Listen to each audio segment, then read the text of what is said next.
வணக்கம், நான் உங்கள் மீனா.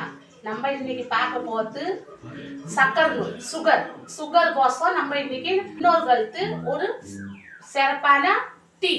அதுக்கோசம் நம்ம எது தேடி எங்கேயும் போக வேண்டாம், எல்லாம் வீட்டு பொருள் தான். அதுலேயே தான் எல்லாம் முன்னோர்கள் வாழ்ந்தாங்க. நம்மளும் அதை குடிச்சிட்டு நல்லபடியாக வாழணும்னு நான் நினைக்கிறோம். அதனால் நம்ம இப்போ உங்களுக்கு காட்டுறோம். வேப்பிலை, சுக்கு, கொத்தமல்லி, மிளகு, சீரகம். இது செரிக்கிறதுக்கு, பித்தத்துக்கு, அதுக்கோசம். இது நம்ம உடம்புல இருக்க உப்பு நீர் வெளியே எடுக்கிறதுக்கோசம்.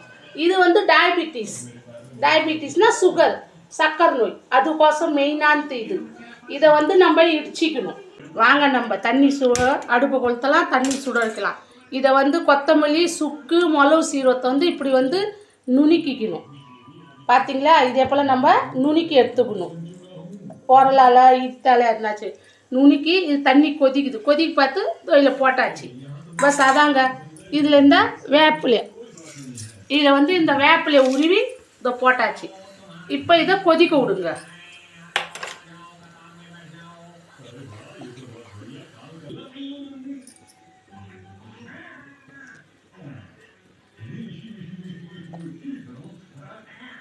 இதோ பாருங்க, நல்லா கொதிக்குது. இப்போ இதில் நம்ம ரவுண்டு பனை வெல்லத்தை போட்டோமா நல்லா கொதிக்க விடுங்க. கொதிக்க வச்சோடனே நம்ம இதை நிறுத்திடுறோம். அதோ நிறுத்தியாச்சுங்க. இதோ பாருங்க, இதை இப்போ நம்ம வடிகட்டுறோம். இல்லை பனை வெல்லம் போட்டிருக்கோம். ஏன்னாக்கா கசப்பு நம்ம குடிக்க மாட்டோம். ஆனால் கசப்புக்கோசம் நம்ம கசப்பு குடிக்கிறதால நம்ம இது குடிக்க முடியாது இல்லை. நம்ம அதுக்கோசம் சர்க்கரை போடாதீங்க. சர்க்கரை சேர்க்காதீங்க. இது நாட்டு சர்க்கரை எதுவுமே சேர்க்காதீங்க.